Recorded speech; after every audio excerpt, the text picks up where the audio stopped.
साथियों, बाबा साहब अम्बेडकर ने अपने 36 साल के जीवन में कुछ महत्वपूर्ण काम इस भारत की भूमि पर किए।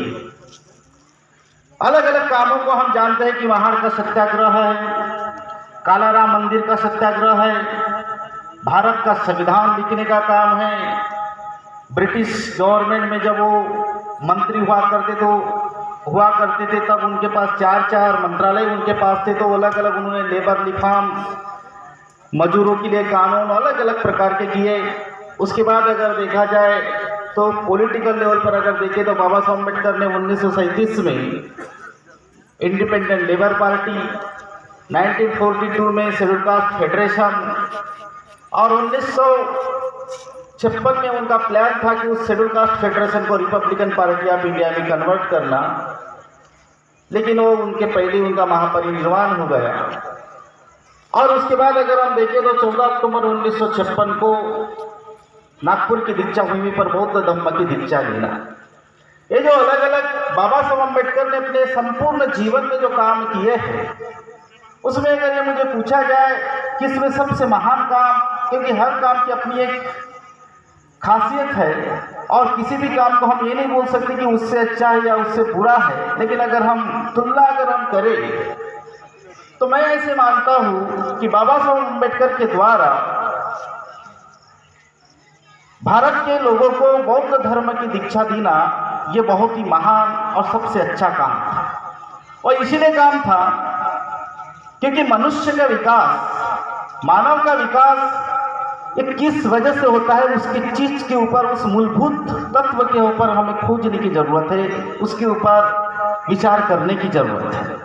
मनुष्य के विकास आवश्यक नहीं है कि उसके पैसे से होता है, यह आवश्यक नहीं है कि उसके पास धन संपत्ति है तो उसका विकास होगा, यह आवश्यक नहीं है। मनुष्य के विकास होने में सबसे बड़ा कारण अगर है तो उसका है विचार परिवर्तन, वैचारिक परिवर्तन। अगर वैचारिक परिवर्तन नहीं है तो आपके पास करोड़ों रुपए हो, अब्जों रुपए हो, लेकिन आपके परिवार में आपकी आने वाली पीढ़ी किस प्रकार की रहेगी, इस बात की गारंटी कोई भी नहीं दे सकता। बाबा साहब अम्बेडकर ने इस चीज को जाना और बाबा साहब अम्बेडकर ने बौद्ध धर्म देने का जो मूल उद्देश्य था कि इस देश के जो हजारों साल की जिस विचारधारा, जिस परंपरा, जिस संप्रदाय के तले हुए लोग जो गुलामी का जीवन जी रहे थे, उनके अंदर वैचारिक परिवर्तन आना यह अत्यंत महत्वपूर्ण था। और उसका परिणाम भी हुआ कि आज अगर हम देखें, मैं पर्टिकुलरली अगर हम विशेष सिर्फ शेड्यूल कास्ट की बात करें, अनुसूचित जाति की बात करें, एससी की बात करें, तो एससी में बहुत सारी जातियां, 1500 से ऊपर जातियां अकेले एससी में है। लेकिन एससी में केवल उन्हीं जातियों का विकास हुआ है जिन्होंने बुद्ध के विचार को अपनाया। एससी में सभी जातियों का विकास हुआ ऐसा नहीं है। एससी में केवल उन्हीं जाति का विकास हुआ है जिन्होंने बुद्ध को अपनाया, बुद्ध के विचारों को अपनाया। और परिणाम ये हुआ कि इस विचार परिवर्तन की वजह से वो अलग अलग क्षेत्र में अपने तरक्की करते गए। जिन लोगों ने बुद्ध के विचारों को नहीं अपनाया, उनको रिजर्वेशन मिलने के बावजूद भी, उनको अलग अलग सुख सुविधाएं मिलने के बावजूद भी उनका वो डेवलपमेंट, उनका वो विकास नहीं हो सका जिसकी कामना बाबा साहब अम्बेडकर कर रहे थे। अर्थात बुद्ध का मार्ग, बुद्ध का विचार, ये हमारे तरक्की के रास्ते का एक बहुत ही मील का पत्थर है, ये महत्वपूर्ण मार्ग है। और इसीलिए अगर देखा जाए तो बाबा साहब अम्बेडकर ने बौद्ध धर्म की दीक्षा हमको इसलिए नहीं दी थी कि अगर हमारी शादी हो, हमारे घर में कोई भी कार्यक्रम हो, तो सबसे पहले हम तथागत बुद्ध और बाबा साहब की फोटो लगाते हैं। और जो तथागत बुद्ध और बाबा साहब अम्बेडकर की फोटो लगाते हैं तो बस वो बन गए कल से बुद्धिस्ट, ऐसा नहीं है। कल से वो बुद्ध के अनुयायी बन गए, ऐसा नहीं है। साथियों, बुद्ध की फोटो और बाबा साहब अम्बेडकर की फोटो घर में लगाने से कोई बुद्धिस्ट बनता है, मैं इस बात को नहीं मानता। आपके विचारों में वो चीज आनी चाहिए। हमें इस बात के ऊपर ध्यान देने की जरूरत है कि बाबा साहब अम्बेडकर ने जब 14 अक्टूबर 1956 को जब नागपुर की दीक्षा भूमि पर दीक्षा दी और उसके दूसरे दिन उनका नागपुर में ही एक कार्यक्रम हुआ और दीक्षा भूमि पर वो भाषण दे रहे थे, उसमें उन्होंने उस भाषण का जो अंश था उस किताब में छापा जिसका नाम है मुक्ति किस पते कि किस मार्ग से हमारी मुक्ति होगी। उस अगर भाषण को अगर आप पढ़ोगे तो आपको समझ में आ जाएगा कि बाबा साहब अम्बेडकर का इसके पीछे का विचार क्या था, बौद्ध धर्म की दीक्षा देने का उनका मूल उद्देश्य क्या था। सवाल ये नहीं था कि हिंदू धर्म से त्याग कर बौद्ध धर्म में आना केवल यहाँ तक सीमित नहीं था। अगर यहाँ तक सीमित रहता तो बाबा साहब अम्बेडकर ने धर्म परिवर्तन की जो घोषणा है ये 1935 में किया था। तो बाबा साहब अम्बेडकर ने धम्म परिवर्तन या धर्म परिवर्तन की जो बात है 1936, 37 कभी भी कर सकते थे, लेकिन उन्होंने 1956 को चुना। अर्थात अगर देखा जाए तो लगभग 20-21 साल तक उन्होंने दुनिया के तमाम धर्मों का अध्ययन किया और अध्ययन करने के बाद उन्होंने इस बात का निष्कर्ष निकाला कि इस देश के लोगों के लिए बौद्ध धर्म ही सबसे सर्वश्रेष्ठ धर्म होता है। और ये बात ध्यान देने की जरूरत है कि भारत का अगर हम इतिहास खोजने की बात करें, क्योंकि इतिहास एक लंबा विषय है, लेकिन अगर हम कुछ चीज़ों को ध्यान देने की बात करें तो सिंधु संस्कृति के समय में ऐसा माना जाता है कि भारत में कोई भी जाति व्यवस्था, ना कोई संप्रदाय था, ना कोई धर्म था। उसके बाद अगर हम देखें तो भारत में बुद्ध का काल जब आता है तो बुद्ध ने जिस विचारों को भारत में प्रचार और प्रसारित करने का काम किया, उसका परिणाम ये था कि भारत में लगभग हर एक साम्राज्य ये बौद्ध साम्राज्य हुआ करता था। सम्राट अशोक का साम्राज्य हो, सम्राट कनिष्क का साम्राज्य हो, सम्राट कुषाण का साम्राज्य हो, सम्राट हर्षवर्धन का साम्राज्य हो, सम्राट पालों का शासन हो, सम्राट गुप्तों का शासन हो, ये अगर देखा जाए तो भारत में बौद्धों का शासन हुआ करता था। बुद्ध की क्रांति के बाद भारत में अगर देखा जाए, बुद्ध का जन्म जब ईस्वीसन पूर्व 500 शताब्दी में होता है तो उससे लेकर अगर हम जाते हैं तो ईस्वीसन 11वीं शताब्दी तक भारत में बौद्ध का राज्य रहता है। और उस समय भारत संपूर्ण रूप से अगर देखा जाए तो बौद्धमय भारत था। उस समय भारत में सबसे ज़्यादा बौद्ध लोगों की संख्या थी। आज भारत में जो बौद्ध लोगों की संख्या जो सबसे कम है, ये भी बात ध्यान में रखने की जरूरत है कि इस देश के जो ओबीसी जो लोग हैं वो उस समय के मूल बुद्धिस्ट लोग हुआ करते थे। हमें इस बात की इतिहास में जानने की जरूरत है कि बुद्ध का जो जन्म हुआ वो शाक्य कुल में हुआ।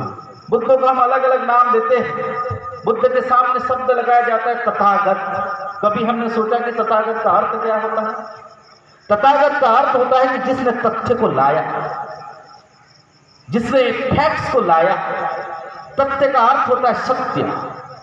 और साइंस की अगर हम बात करें, विज्ञान की अगर हम बात करें तो फिजिक्स में ऐसा माना जाता है कि बिना तथ्य के कोई भी चीज डेवलप नहीं हो सकती, कोई भी उसका स्वरूप या उसका रूपांतरण नहीं हो सकता।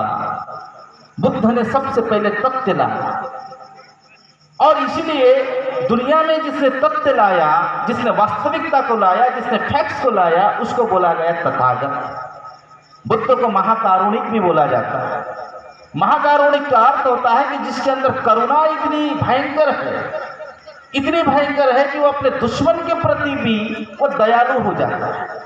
जनरली मित्रों के प्रति दयालु होना यह स्वाभाविक बात है, परिवार के लोगों के प्रति दयालु होना यह स्वाभाविक बात है, लेकिन किसी शत्रु के प्रति भी दयालु हो जाना यह अस्वाभाविक बात है। बुद्ध अंगुलीमाल के ऊपर भी अपनी दया बरसाते हैं, उनको भी माफ कर देते हैं। इतनी बड़ी करुणा इंसान के हृदय में होना ये बहुत ही मुश्किल बात है, इसीलिए बुद्ध को महाकारुणिक बताया जाता है। बुद्ध को तीसरा नाम दिया जाता है शाक्य मुनि, क्योंकि बुद्ध का जन्म जिस कुल में हुआ वो शाक्य लोग थे। जो नेपाल, जो आज का नेपाल है, उसके लुम्बिनी एरिया में जो लोग रहा करते थे वो शाक्य लोग थे। आज अगर हम देखें तो शाक्य लोग बड़े पैमाने पर उत्तर प्रदेश में मिलते हैं।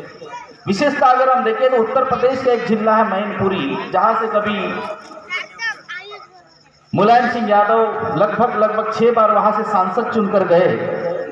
मैनपुर में अगर आप जाकर देखोगे तो मैनपुर में 40% जो लोगों की जो संख्या है वह शाक्य लोगों की है।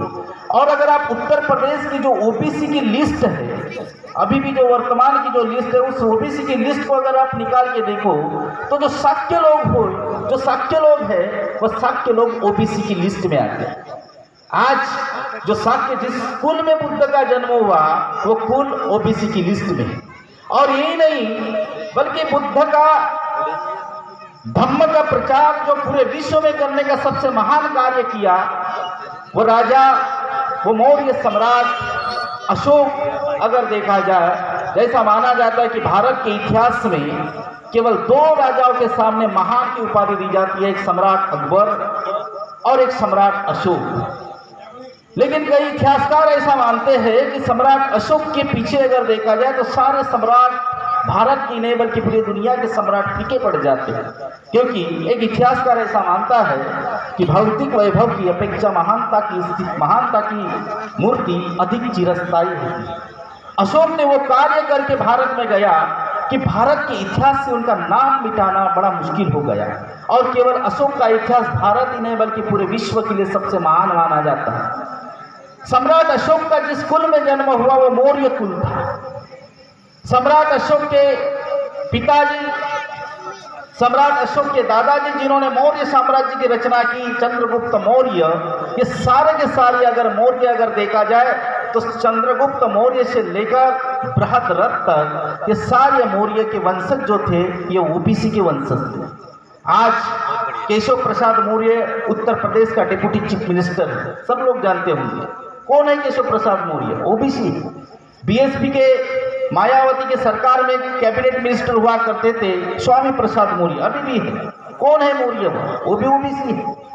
अर्थात अगर देखा जाए तो भारत में प्राचीन जो बड़ा साम्राज्य जो मौर्य का हुआ करता था, जिसमें सम्राट अशोक महान शासक निर्माण हुआ, वो अगर देखा जाए तो ऐतिहासिक तौर पर वो एक ओबीसी से ताल्लुक रखते। भारत में अगर देखा जाए तो बाबा साहब अम्बेडकर जिन लोगों को अपना गुरु मानते हैं, चाहे गौतम बुद्ध की बात हो, चाहे संत कबीर की बात हो, और आधुनिक समय में अगर देखा जाए तो महात्मा ज्योतिराव फुले और बाबा साहब अम्बेडकर की अगर हम तुलना करें तो हमको बहुत ही अलग चीज देखने को मिलती है। जब महात्मा ज्योतिराव फुले का देहांत हुआ उसके कुछ समय के पश्चात बाबा साहब अम्बेडकर का जन्म हुआ। बाबा साहब अम्बेडकर ने कभी महात्मा ज्योतिराव फुले को नहीं देखा था।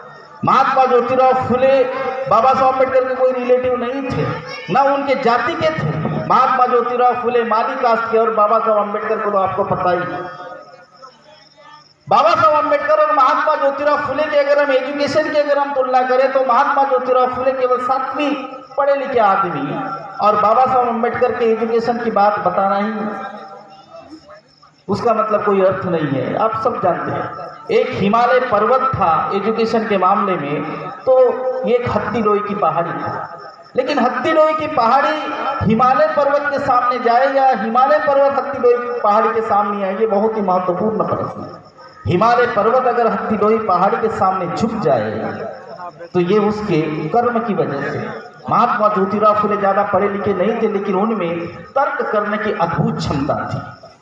ये उनका उदाहरण है महात्मा ज्योतिराव फुले का सार्वजनिक सत्य धर्म में। महात्मा ज्योतिराव फुले बोलते हैं की मराठीमध्ये ते म्हणतात की लग्नाच्या जोड्या नवरदेव आणि नवरी जे आपण म्हणतो ह्या ईश्वर निर्मित असतात। आपण म्हणतो की ईश्वराने सर्वांच्या जोड्या बनविलेल्या आहेत आणि वरूनच जोड्या तयार होऊन येतात। कोणाला पती कसा भेटणार आणि कोणाला कशी पत्नी भेटणार हे अगोदरच डिसाइडेड झालेला असतो, और वो ईश्वर से निर्मित होती आती है, ऐसा भारत की परंपरा मानते हैं, ऐसे तमाम लोग मानते हैं। महात्मा ज्योतिराव फुले हे तर्क लावतात की जर कधी ईश्वरांच्या द्वारे जर कधी ह्या जोड्या निर्माण होतात तर मग त्या जोड्या फक्त एका जातीतच काऊन निर्माण होतात। तेल्याची मुलगी तेल्यांच्याच घरी जातो, कुणब्याची मुलगी कुणब्याच्याच घरी जातो, महारांची मुलगी महारांच्याच घरी जातो, माडांची मुलगी फक्त माडाच्याच घरी का बरं जातो? म्हणजे याचा अर्थ असा की तो ईश्वर जातीवादी आहे। तो ईश्वर जातीवादी आहे, आणि जर कधी ईश्वर जातीवादी असेल तर तुम्ही त्या ईश्वराला मानण्याची गरज आहे का? हा सातवीत शिकलेला माणूस तर्क लावतो। आणि आज आम्ही एमए आहो, मी सुद्धा LLB आहो, पण मी सुद्धा हिंमत नाही केली की महान जातीच्या बाहेर जाऊन लग्न करायची ही मी सुद्धा हिंमत नाही केली. मग महात्मा ज्योतिराव फुले मोठा की ॲडव्होकेट नीरज दहाट मोठा? म्हणून हिमालय पर्वत म्हणजे बाबासाहब आंबेडकर के हत्ती डोई पहाड़ी के सामने झुकला. बाबा साहब अम्बेडकर को भी अपना गुरु महात्मा ज्योतिराव फुले को बनाना पड़ा. ऐसी बात नहीं है कि बाबा साहब अम्बेडकर के सामने बहुत सारे बैरिस्टर थे. गांधी जी भी बैरिस्टर थे, नेहरू बैरिस्टर थे, जिन्ना बैरिस्टर थे, सरदार पटेल बैरिस्टर थे, बहुत सारे पढ़े लिखे लोगों की फौज थी. लेकिन फिर भी बाबा साहब अम्बेडकर ने उन लोगों को अपना गुरु बनाया, उस व्यक्ति को गुरु बनाया जिस व्यक्ति के पास एजुकेशन के लिए बहुत ज़्यादा कुछ भी नहीं था. ये उनके तर्क, महात्मा ज्योतिराव फुले की जो तर्क करने की जो क्षमता थी उसके अनुसार हुआ. इसीलिए बाबा साहब अम्बेडकर ने अपना जो गुरु बनाया वो एक ओबीसी के व्यक्ति को बनाया. दूसरी बात अगर हम देखें तो बाबा साहब अम्बेडकर को समय समय पर जिस व्यक्ति ने सहायता की वो कौन थे? छत्रपति शाहू जी महाराज, जिन्होंने भारत में पहली बार आरक्षण की व्यवस्था को लागू किया. ये भी बात ध्यान में देने की जरूरत है कि आरक्षण का जब मुद्दा आता है तो हमारे सामने सबसे पहले जिस व्यक्ति की फोटो आती है या जिस व्यक्ति की मूर्ति आती है वह है बाबा साहब अम्बेडकर. लेकिन आपको जानकर आश्चर्य होगा कि भारत में पहली बार आरक्षण की व्यवस्था होनी चाहिए, इस बात की गुजारिश महात्मा ज्योतिराव फुले ने ये अंग्रेजों से की थी 1879 1879 में. अंग्रेजों के सामने महात्मा ज्योतिराव फुले ने इस देश में पहली बार डिमांड की थी. महात्मा ज्योतिराव फुले की इस बात को अपने कोल्हापुर संस्थान में लागू करने का कार्य इस देश में छत्रपति शाहू जी महाराज ने किया. कौन है छत्रपति शाहू जी महाराज? महार चमार वो कौन थे? वे कुणबी समाज में जन्मे हुए राजा थे. और वो राजा कि जिसके वंशज छत्रपति शिवाजी महाराज से थे. छत्रपति शिवाजी महाराज के भी मामले में वहाने साहब ने बताया कि उनका राज्याभिषेक भारत में कोई भी करने के लिए तैयार नहीं था. महाराष्ट्र का कोई भी व्यक्ति करने के लिए तैयार नहीं था. मतलब जो भारत की व्यवस्था के अनुसार जिनको राज्याभिषेक करने का काम जिनको सौंपा गया था वो उस जाति के लोग वहां पर करने के लिए तैयार नहीं थे. अगर ये शिवाजी महाराज के साथ अगर हो सकता है तो हमारे साथ होना तो ये बहुत बड़ी बात नहीं है. उस छत्रपति शाहू जी महाराज ने पहली बार कोल्हापुर संस्थान में विरोध किया, आरक्षण लागू किया. आपको जानकर आश्चर्य होगा कि जब महाराज ने आरक्षण लागू किया तो इसका विरोध करने का काम भारत में पहली बार तिलक ने किया, बाल गंगाधर तिलक ने किया. और तिलक ने उस समय कोल्हापुर के पास एक अतरी नाम का गांव है, उस बॉर्डर पर गया और वहां पर उन्होंने अपनी सभा का आयोजन किया. और उस सभा में जाकर तिलक ने एक बात बोली थी. क्या बोली थी? तेली, तंबोली और कुन भटो को संसद में जाकर क्या हल चलाना ही कोणी म्हटली? तिलक. जातीना कोकणस्थ ब्राह्मण आणि आरक्षण देणारे छत्रपति शाहूजी महाराज, जातीना कुणबी अच्छे ओबीसी. वो क्या बोलते तिलक कि तेली, तंबोली और कुनबटकी की उन्होंने तीन ही जाति का नाम लिया. तेली, क्योंकि तेली भारत में ओबीसी में बड़े पैमाने पर है. और पर्टिकुलरली अगर देखा जाए तो रामास्वामी पेरियार नायकर दक्षिण से जो आते हैं जिनके नाम पर पूरा तमिलनाडु और पूरा दक्षिण भारत एक हो जाता है, ये किस कास्ट के थे? रामास्वामी पेरियार नायकर को बहुत लोग कम जानते होंगे, लेकिन बाबा साहब अम्बेडकर रामास्वामी पेरियार नायकर के नाम से बहुत ही ज्यादा उत्साहित थे. उन्होंने एक सच्ची रामायण नाम की किताब लिखी. रामास्वामी नायकर खुद तेली कास्ट के थे. दक्षिण में जो सबसे बड़ा जो आंदोलन जो जन्म लिया वो तेली लोगों ने जन्म दिया. मध्य भारत में जो सबसे बड़ा आंदोलन जो जन्म लिया वो कुणबी लोगों ने जन्म लिया. और उत्तर भारत में शिवदयाल सिंह चौरसिया नाम का एक व्यक्ति हुआ करता था लखनऊ का, वो तंबोली कास्ट का था. इसीलिए तीन लोगों ने आरक्षण के मामले में बहुत ही महत्वपूर्ण ध्यान दिया. इसीलिए तिलक को केवल इन तीन जातियों का ही ध्यान रखना पड़ा. और वो बोलते हैं, उन्होंने कुणबी भी नहीं बोला, कुण भट्ट बोला. आणि ते संसदमध्ये जाऊन ते नांगर हाकलतील का हे विचार करा की आपल्या समाजाच्या बद्दल जे ओबीसी, एससी, एसटी आपण ज्यांना म्हणतो त्या लोकांच्या बद्दलची मानसिकता उच्चवर्णीय लोकांमध्ये आहे, त्या तथाकथित सवर्ण लोकांमध्ये आहे, ती मानसिकता आपल्याला यामधून समजून येते. फिर भी छत्रपति शाहू जी महाराज उनसे डरे नहीं, क्योंकि छत्रपति शाहू जी महाराज ने उनको बताया था, अपना संदेश भिजवाया कि छत्रपति शाहूजी महाराज केवल राजा नहीं है, बल्कि वो अखाड़े का पहलवान भी है। क्या है? अखाड़े का पहलवान भी है। और जिसके अंदर बोले अगर कोई है दम तो मेरे साथ अखाड़े में उतर के दिखा, उस पर डिसाइड करेंगे कि आरक्षण रहेगा या नहीं रहेगा। तिलक वहां से भाग गए। और इस प्रकार से छत्रपति शाहूजी महाराज ने कोल्हापुर संस्थान में पहली बार भारत में आरक्षण की व्यवस्था को लागू किया, इसलिए हम उनको आरक्षण का जन्मदाता बोलते हैं। 1920 में जब बाबा साहब अम्बेडकर फॉरेन से एजुकेशन लेकर जब आए तो छत्रपति शाहूजी महाराज ने 1920 में बाबा साहब अम्बेडकर को भारत में दलितों का मसीहा घोषित किया। अब आपका नेता ये है, बोले आपकी मूवमेंट ये चला सके। और इस प्रकार से अगर देखा जाए तो एक कुणबी समाज के व्यक्ति ने बाबा साहब अम्बेडकर को अपना नेता बनाया। बाबा साहब अम्बेडकर ने संविधान में वही व्यवस्था लाया, महात्मा ज्योतिराव फुले ने जो क्रांति भारत में शिक्षा के लिए की थी, क्रांति ज्योति सावित्रीबाई फुले ने जो क्रांति शिक्षा के लिए की थी, वो व्यवस्था संविधान में लाया। और उसी आरक्षण की व्यवस्था जो क्रांति छत्रपति शाहूजी महाराज ने की थी, वो व्यवस्था संविधान में लाई। साथियों, ये हमें समझने की बात ये है कि आज हमारा ओबीसी हो, चाहे एसटी हो, चाहे इस देश का एससी हो, ये अगर देखा जाए तो जातियों में विभाजित है, लेकिन उनके खून के हिसाब से अगर देखा जाए तो वो एक है, उनमें किसी भी प्रकार का अंतर नहीं है। इस बात के डीएनए टेस्ट रिपोर्ट बहुत सारे हैं और ये सब लोग सिंधु संस्कृति को जन्म देने वाले लोग हैं। लेकिन भारत में बाहर से आने वाले आर्य लोगों ने भारत में आक्रमण करके इनको विभाजित किया और विभाजित करके भारत के लोगों को गुलाम बनाया। इसीलिए आज हमारे बीच में जाति जाति का भेदभाव है। अगर भारत को आगे बढ़ना है तो इस जाति की जो सोच है, उस जाति की सोच को हमें बाहर निकालना पड़ेगा और इस देश में सत्ता की ताकद हमारे हात में लेनी पडेगी। बाबासाहेब आंबेडकरांनी म्हटलं होतं की ज्या आणि आपल्या घरांच्या भिंतीवर लिहून ठेवा की आम्हाला या देशाची सत्ताधारी जमात बनायची आहे। आणि त्या काळात बाबासाहेब आंबेडकरांनी म्हटलं की ज्या काळात आपल्या लोकांचे घरही व्यवस्थित नव्हते, कुळांचे घर असतील, त्यावेळेस बाबासाहेब आंबेडकरांनी म्हटलं आज आपल्याकडे मला असं वाटते की जवळपास बऱ्याच लोकांचे घर चांगले आहेत, व्यवस्थित आहेत, स्लॅबचे।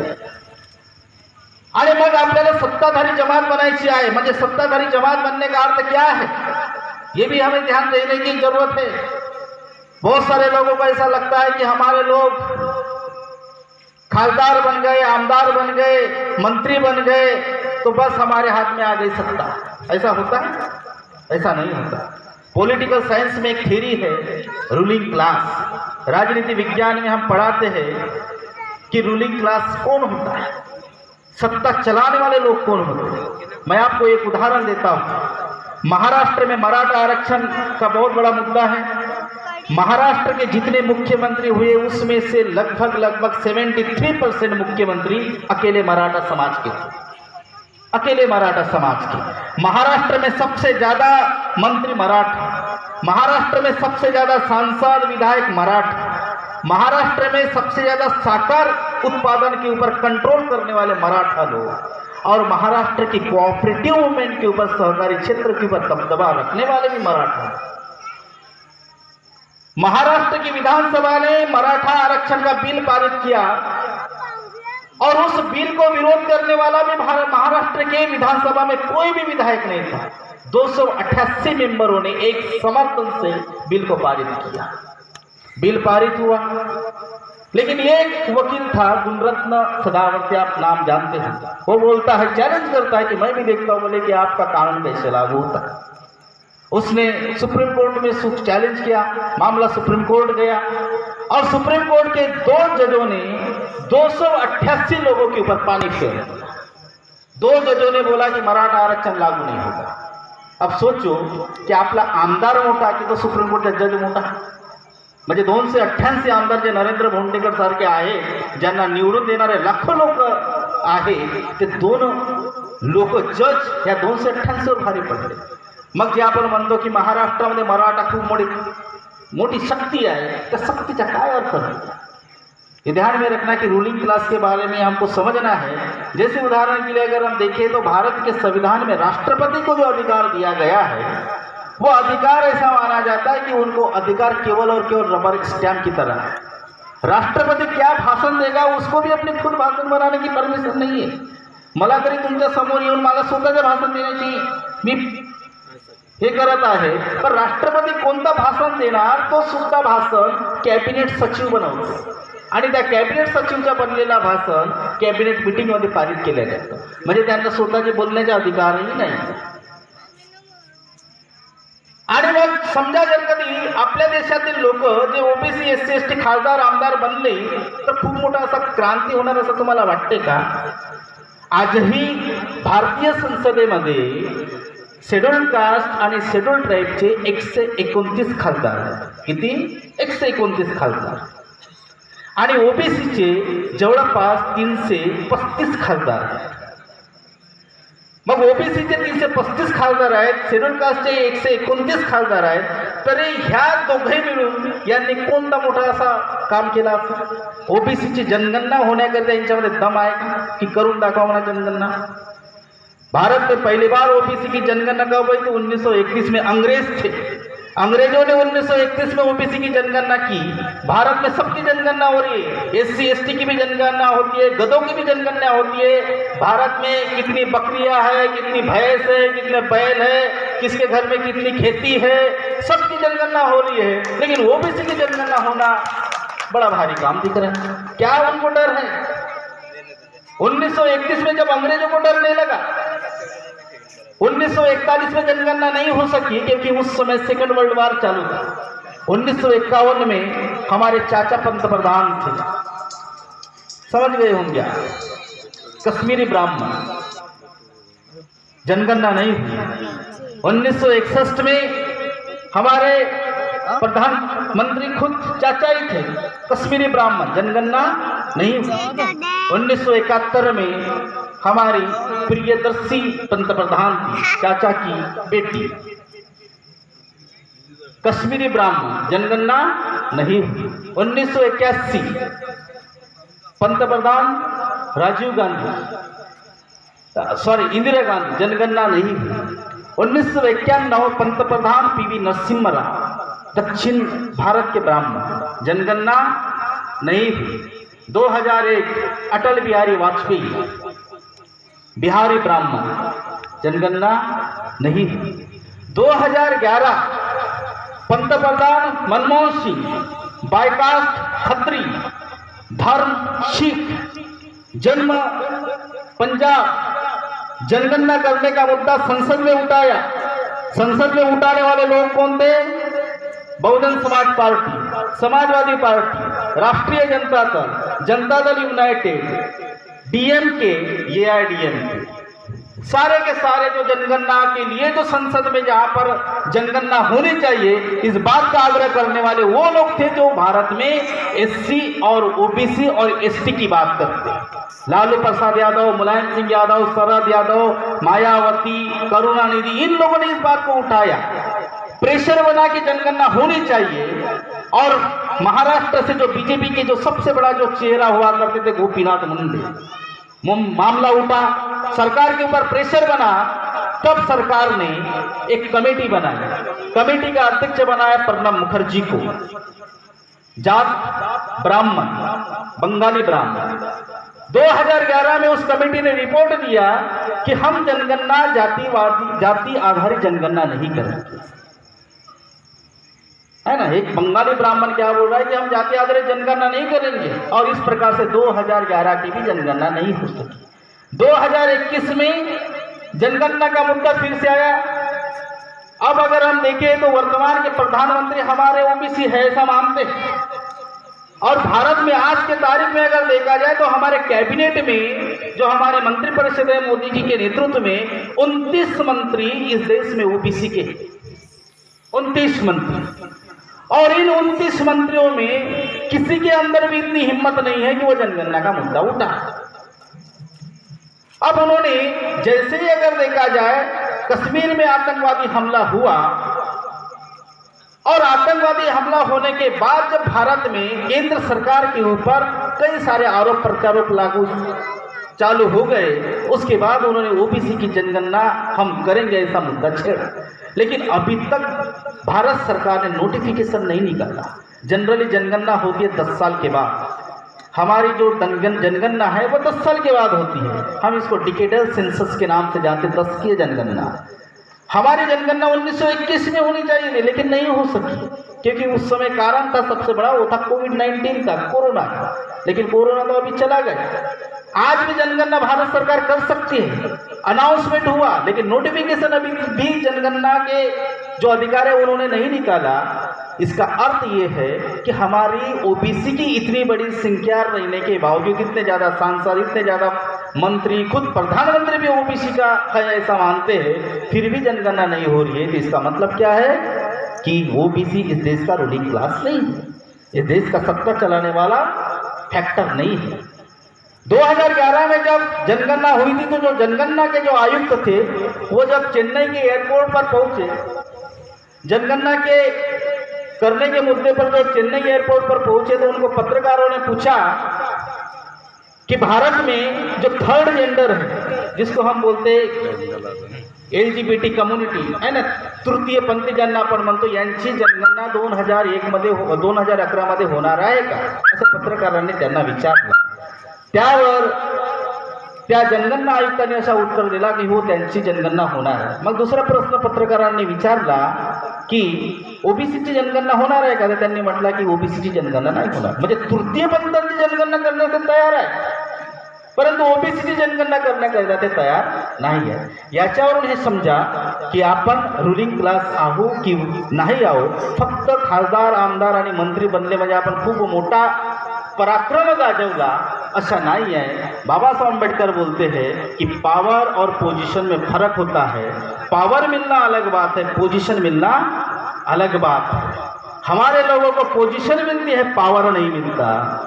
हमारे पिक्चर में जो पर्दे के ऊपर सलमान खान, शाहरुख खान, आमिर खान जो दिखाया जाता है, सलमान खान कितने बजे अपनी बनियान निकालेगा, कितने बजे शर्ट पहनेगा, ये डिसाइड सलमान खान नहीं करता, डायरेक्टर करता है। डायरेक्टर किसी को दिखता नहीं, कौन पहचानता है डायरेक्टर को, कौन पहचानता है आशुतोष गोवारी करता। इसीलिए डायरेक्टर कहीं पर बैठे हुए हैं, पर्दे पर दिखने वाले कुछ अलग है। मैं अपनी वाणी को यहीं पर विराम दूंगा, कारण की त्यांनी म्हटलेलं आहे की टाइम झालेला आहे आणि वेळ आटोपता घ्या, की जेव्हा चांगली गोष्ट आली की तेव्हा आटोपताचाच कार्यक्रम येतो। परंतु आपल्या वेळेचा भान ठेवून मी आपल्या समोर आपले जे काही विचार मांडलो त्यावर तुम्ही गंभीर्याने विचार करा आणि ओबीसी SC ST ने एक होऊन आपल्याला ह्या देशामध्ये बहुजनांची चळवळ राबवायची आहे। इसी आशा और विश्वास के साथ अपनी वाणी को विराम देता हूँ। नमो बुद्धाय, जय भीम, जय प्रबुद्ध भारत, जय संविधान।